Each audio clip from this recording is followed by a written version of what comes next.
I needed some cooking vessels for my Addams Family display. In this video, I'm going to show you how I made kettles, cauldrons, and crocks, and a few sinister spoons. In subsequent videos, I'll show you how I painted them and embellished them. The containers were all made with Sculpey polymer clay. Although you can do a lot with just a toothpick, I did use several polymer clay tool sets, as well as some cake decorating tools, because we villagers are resourceful. To get the right shape and textures with clay, I repurposed caps and lids and other items like this paint tray. To prevent sticking, I used parchment paper and saran or plastic wrap.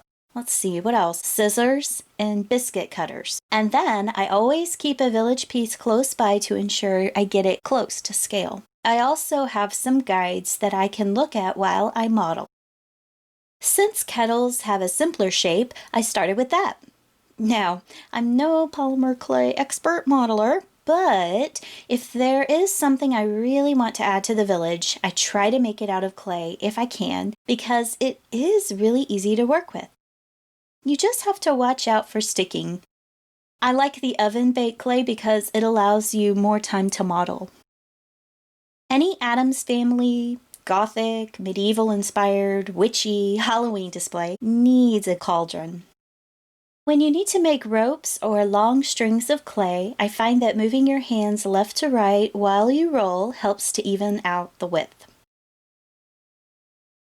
I apply a lot of cake decorating techniques in my villages. Thanks, Mom.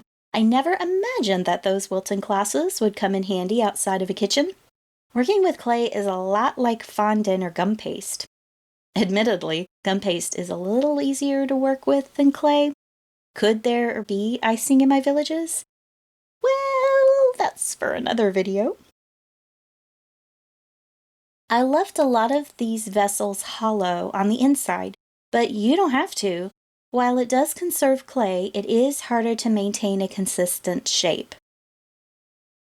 Here I started with a specific shape in mind, but I couldn't get it quite right, so I modified as I went along and got something completely unexpected.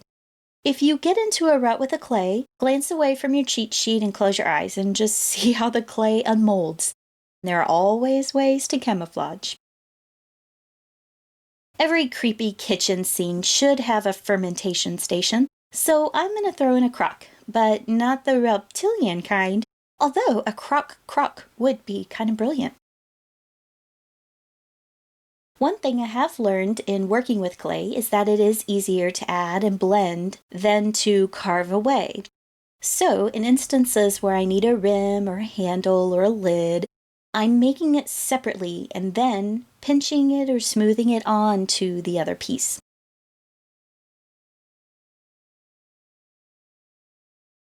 Here I'm just cutting some possible legs for the vessels.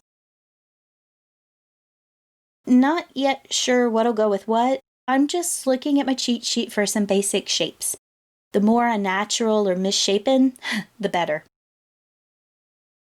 And I'm not too concerned if the vessels are going to be level. I can use gravel or rock or something on my landform to help me along the way.